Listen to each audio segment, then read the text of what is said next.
श्री गुरुवे नमः। अज्ञानमोहान्धतमोपहाभ्यां विवेकवैराग्यनिधिप्रदाभ्यां विश्वेशतत्त्वं प्रतिबोधिकाभ्यां नमो नमः श्रीगुरुपादुकाभ्याम्।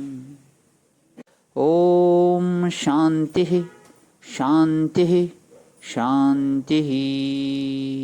प्रणाम भवन। श्वेता श्वेत्रोपनिषद स्वामी श्री अखंडानंद सरस्वती महाराज का दिव्य ग्रंथ, जिसमें भगवान हमारा प्रवचन 27वां चल रहा है। अध्याय 2 का मंत्र नंबर 8 की व्याख्या पेज नंबर 352 से आगे लेते हुए, अपने नाम रूप में आग्रह करने वाले नहीं हैं, केवल आलंबन के रूप में नाम रूप की चर्चा करते हैं, क्योंकि इससे मन एकाग्र होता है, मन पवित्र होता है, मन शुद्ध होता है। एक नाम रूप में जिनका आग्रह होता है वे संप्रदाय दूसरे होते हैं, और अपने को तो कोई भी नाम रूप जो शास्त्रोक्त है उसको लेकर के अपने मन को एकाग्र कर लो। राम राम करके मन एकाग्र करो, कृष्ण कृष्ण करके मन एकाग्र करो, नारायण नारायण करके मन को एकाग्र करो, शिव शिव कह करके मन को एकाग्र करो। कैसे भी मन को आलंबन सहित एकाग्र करो।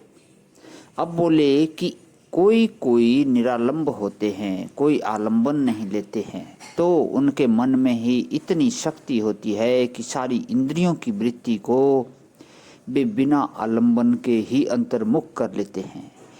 परमहंस रामकृष्ण कहते थे, नगन खड़े हो जाओ और दोनों हाथ ऊपर उठा लो, निरालंब निर्भय। इसी प्रकार हृदय लोक में जाकर के कोई भी आलंबन मत रखो। परंतु यहाँ तो इस मंत्र में आलंबन का वर्णन है। ब्रह्मोरूपेण इंद्रियाणि हृदय समनिवेश्यः, यह बिना आलंबन का नहीं है। ब्रह्मोरूपेण माने ब्रह्म अर्थात प्रणव ओमकार ही है नाव, जिसमें इस नाव से दो काम करना है। एक तो जो बड़े भयानक झरने हैं, नाले हैं, नदी हैं, उनको पार करना है, और एक परमात्मा के धाम में पहुंचना है, अपने लक्ष्य पर पहुंचना और बीहड़ नदी नालों को पार करना। ये दो काम हैं। इसीलिए उभयत्र संबध्येत ब्रह्मोरूपेण अर्थात प्रणव के द्वारा मन से इंद्रियों को हृदय में ले जाने का दो कामों से संबंध है। परमात्मा के धाम हृदय में ले जाने के लिए भी इंद्रियों को मन के पीछे ले जाना।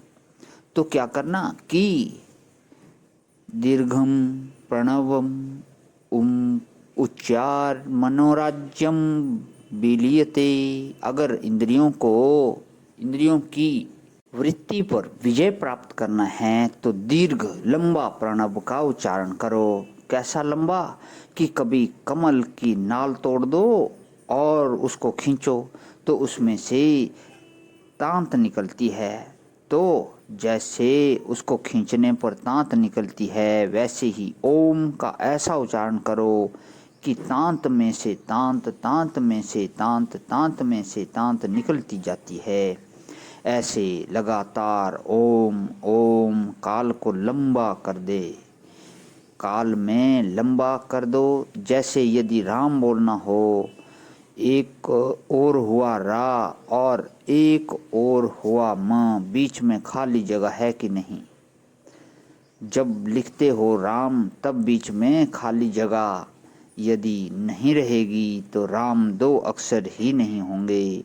तो राम को ऐसे ढंग से बोलो, कृष्ण को ऐसे ढंग से बोलो, ओम को ऐसे ढंग से बोलो जिससे ओ और म के बीच में थोड़ा अंतर बढ़ जाए, अवकाश बढ़ जाए।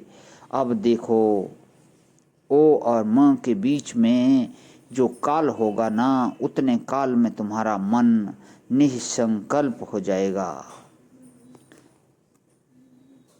ओ और म या रा और म दोनों की संधि में ब्रह्म होता है। जैसे हम बैठे हैं यहाँ पुस्तक देख रहे हैं और फिर देखते हैं चंद्रमा को, तो चंद्रमा और हमारी आँख के बीच में कितनी दूरी है कि हजारों लाखों योजन की दूरी है। अभी तो हम देख रहे थे पुस्तक को और अभी देखा चंद्रमा को, तो पुस्तक में से चंद्रमा में मन पहुंचने में कितनी देरी लगी? कुछ तो लगी ना भाई। इतनी देरी में कौन है? तो बोले कि ब्रह्म है, विषय है, नहीं है। इसी प्रकार जब हम प्रणव का लंबा करके उच्चारण करते हैं तब दीर्घम प्रणवम उच्चार्य मनोराज्यम विलीयते, मनोराज्य का नाश हो जाता है। इसका अर्थ है कि उस समय तुम्हारी आंख रूप नहीं देखेगी, तुम्हारा कान शब्द नहीं सुनेगा, इंद्रियाणि हृदय समनिवेश्या, इंद्रियों की सारी शक्ति जाकर हृदय में सन्निविष्ट हो जाएगी, सो जाएंगी हृदय में। उस समय शब्द ग्रहण शक्ति, रस ग्रहण शक्ति, रूप ग्रहण शक्ति, गंध ग्रहण शक्ति, स्पर्श ग्रहण शक्ति, ये सब की सब शांत हो जाएंगी दीर्घ प्रणव का उच्चारण करने से। प्रणाम भगवान। आज ही विराम। ओम शांति शांति शांति।